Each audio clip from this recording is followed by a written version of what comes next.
One of the things about doing a show for 3.5 years is I get to know a lot of people. And one person who we've had on the show several times, Miss Robusta Capp, she's back again tonight. Let's talk to her. Come on in, Robusta. Hey, I'm back again. Yes, you are. Now, the last time you were on, you were talking about your B. Arthur tribute that you were doing at Stonewall. Just give us a recap of that and how that went, and what do you think? Well, it was very successful, so I'm very happy about that. Also, it was very emotional, and I cried, and my fellow performers cried, and it was just a very interesting, kind of almost cathartic night. I don't know if it was B. Arthur sort of presiding over the whole thing, but it kind of felt that way in a very weird way. But it was really like beautiful and like nothing at all like the normal dick jokes that I normally present to an audience. But yeah, it was beautiful. I had a wonderful time. Now, do you have plans to maybe do it again sometime? Yes, actually, this one is probably going to go on the road, quote unquote, with us eventually. But right now, I've got something else coming up. Yes, and that's why you're back on. So tell us what's coming up. So the name of the show is called The Haunting of Miss Robusta. My husband and I, who also co-owns Bizarre Noir Theater Company, we co-wrote a script, and we sort of based it around the Paul Lynde Halloween special and the Carpenter's Christmas special and stuff like that. And then we threw in a little bit of Scrooge and a little bit of Christmas Carol. And so we sort of kind of, it's a loose script, but there is a script involved, and I am memorizing lines. But we threw that all together, and we kind of birthed this show with a couple of Halloween numbers and a couple of other non-traditional Halloween numbers kind of thrown in together. What kinds of songs are you talking about? So I, specifically myself, I have I'm calling it the Witch Medley. I have it labeled like that in the script. It's 3 jazz standards. So it's Bewitched, Bothered, and Bewildered. It's Witchcraft, and another one that I don't want to reveal because it's special. But it's 3 standards, all witch related, and we're kind of mashed them together with our musical director, and I'm going to do a medley of that. So that's just kind of one example of the stuff that we're doing in the show. Now, the plot that you released there to us, does it have more than, well, how many characters are involved? So altogether, it's so it's 7 characters altogether. We have ghosts, shall we say, involved, and hence the haunting part. And I have a boyfriend in the show, and I also have an assistant in the show. Are these people who were also involved in your previous production? So only one of them was involved in the previous production. She's a singer, actress, comedian, scribe, woman of many talents. Her name is Jane Aquilina. She's the only one. However, the people that are joining us are people that have done shows with us previously when it was a much bigger company at that time. You're doing it at Stonewall again. Yes, we are. How special is that? Tell me about performing in Stonewall. It's so, especially now with everything that's going on, and drag queens and trans people being vilified by not just world leaders, which is insane to me, but the press every so often, and all these Proud Boy people. Doing something at Stonewall feels right. Being an artist in residence at Stonewall feels right. It's where something like this, something special like this belongs. What is your audience there? All ages, not all ages. It's 21. It's 21 to come inside, but really all ages.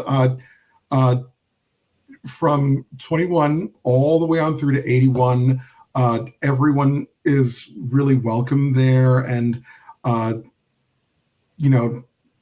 no color, no sex, nothing like that. You just come, bring yourself, and have a good time. Do you how much are your tickets and what dates are you performing? So our tickets are $20 online, and you can get them at eventbrite.com. And they're $25 at the door. And the dates are October 21st and 25th. The 21st, I believe, is a matinee, and that's a Saturday. That starts at 3 o'clock. And the 25th is a Wednesday. Yes, it's a Wednesday. Ooh, God. I've been a busy gal. Yes, you have. What else do you have in the works? What do you see coming up for Robusta Capp? So I think I mentioned this in the last program. I think the next one is like, although I did write this show and I put everything together and I had people sort of satelliting me, I think the next one is just going to be solo me. And I have an idea. And doing what? What do you? How do you see that show being formed? Oh, that one I kind of think I want to call it The Lady Under the Stairs, and it's either The Lady Under the Stairs or The Lady on the Stairs. I think under is funnier, but I think on the stairs is a little more on the nose. I want to do songs by kind of the great Broadway divas, and I want to mix in a couple of jazz standards as well because I really enjoy singing them. And I think and then kind of maybe weave a through line through that. But yeah, I think that's kind of what I want to do next. What do you have training in singing? I do. I was a trained opera singer. I went to the conservatory here in New York City. Pardon me. I went to the Purchase Conservatory, which is about 30 minutes north of the city. And I've been private lessons on and off for many years. Many years.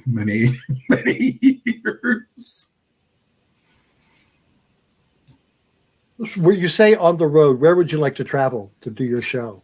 I think San Francisco would be very amenable to this show. I think kind of the gay spots like Provincetown and Fire Island. I mean, if I don't know, maybe the Ice Palace if we do it at Fire Island or anything like that.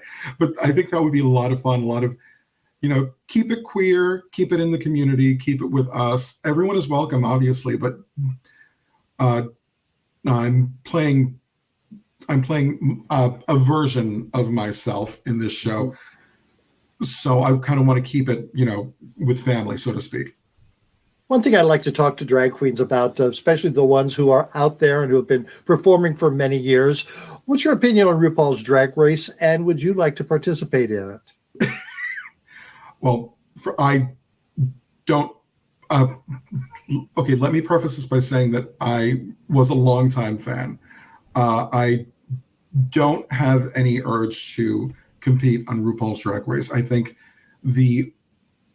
I love what they do for the girls. I love that the girls get to show off what they can do, and it gives them this incredible platform to perform on. I don't like the more exploitative aspects of it, like mining their personal lives for their stuff, and I disagree with, and I personally don't want to air my dirty laundry on TV. Sure, being in New York City, you've met many of the contestants. Oh yeah, a lot of them, and some of them are they're wonderful, and they're all very supportive, and they love going. The other thing is they still love going to their local girls shows, so they still do that. I mean, when they can and when they're not mobbed, but they still do that, and they still support the other girls in the community. All right. I'm coming down to New York City. I want to see a drag show. Of course, I will come to Stonewall to see you. What other bars in New York would you advise people to go to see drag shows? Oh, wow. There's so many fantastic drag brunches all over the city. La Pulperia is one in Hell's Kitchen. My friend Misty works there. She's amazing. Incredible dancer, a vocalist. Definitely Stonewall if you ever get the chance. I have a girlfriend Susia that works there. Ari Kiki works there. My God, I know Verse in Hell's Kitchen also has a long running drag brunch. There's drag everywhere. You can go to the public library and get a Yes, there are. We've talked to many of them as well. Going back a few minutes, you said you were an artist in residence at Stonewall. What does that mean? Essentially, not that we didn't necessarily have the run of the place, but what we want to perform and what we want to do doesn't necessarily have to be approved by the powers that be at the moment.